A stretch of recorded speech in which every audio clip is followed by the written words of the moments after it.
जय श्री कृष्णा। आज हम सुनेंगे पापांकुशा एकादशी की व्रत कथा। शास्त्रों में सभी एकादशियों को मनुष्यों का उद्धार करने के लिए परम कल्याणकारी माना गया है। एकादशी से जुड़ा हुआ एक प्रश्न है कि सभी एकादशियों को पापों का विनाश करने के लिए जाना जाता है, फिर पापांकुशा एकादशी में विशेष क्या है? इस बात का उत्तर आपको इस व्रत कथा में मिलेगा, इसलिए कथा को ध्यान से जरूर पढ़ें।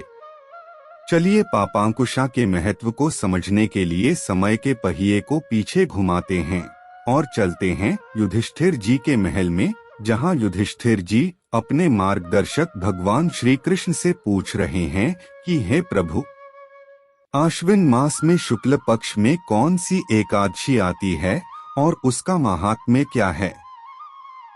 कृपया इसका विस्तृत वर्णन करें। इसके उत्तर में श्री कृष्ण बोले, हे राजन, आपने एक बहुत ही महत्वपूर्ण प्रश्न पूछा है।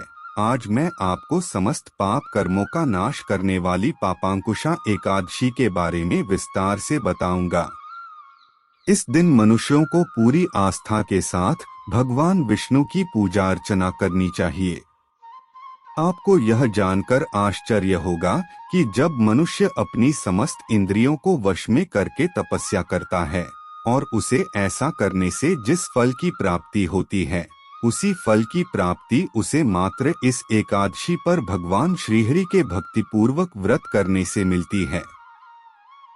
आगे पापांकुशा व्रत की महिमा की व्याख्या करने के लिए श्री कृष्ण जी ने एक रोचक कथा का वाचन किया। चलिए हम सभी भक्तजन भी इस कथा का श्रवण करते हैं। किसी समय में विंध्य पर्वत पर एक क्रूर और निर्दयी बहेलिया रहता था। वह पशु पक्षियों की निर्मम रूप से हत्या करता था और उसमें दया और करुणा जैसी कोई भावना नहीं थी।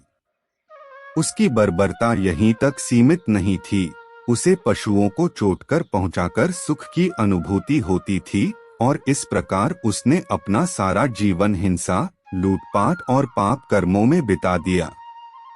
इस प्रकार अधर्म के मार्ग पर चलते हुए उसका पूरा जीवन पापों के दलदल में डूबा हुआ था।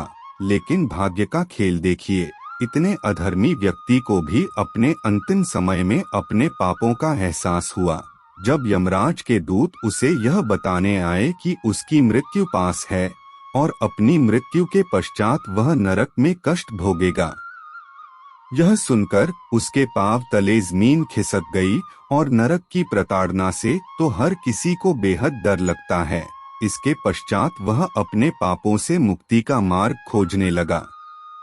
अपनी खोज में वह अंगिरा ऋषि के आश्रम में पहुंच गया और उनके चरणों में गिरकर कहने लगा, हे मुनिवर, मैंने अपना सारा जीवन केवल अधर्म के मार्ग पर चलकर बिताया है।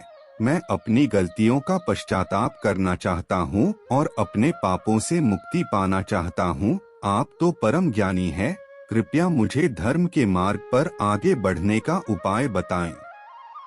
यह सुनकर ऋषि अंगिरा बोले कि तुमने अपना पूरा जीवन केवल प्राणियों के अहित में व्यतीत किया है, इसलिए तुम्हारी जगह नरक में निश्चित है। लेकिन अगर तुम अपने पापों का प्रायश्चित करना चाहते हो तो तुम आश्विन माह के शुक्ल पक्ष में आने वाली पापांकुशा एकादशी का व्रत करो और इस दिन भगवान विष्णु की पूजा अर्चना करो। श्रीहरि की भक्ति ही अब तुम्हें जीवन में सही मार्गदर्शन दे सकती है। यह सुनकर बहेलिये ने पापांकुशा एकादशी के दिन भगवान विष्णु की आराधना की और व्रत रखा।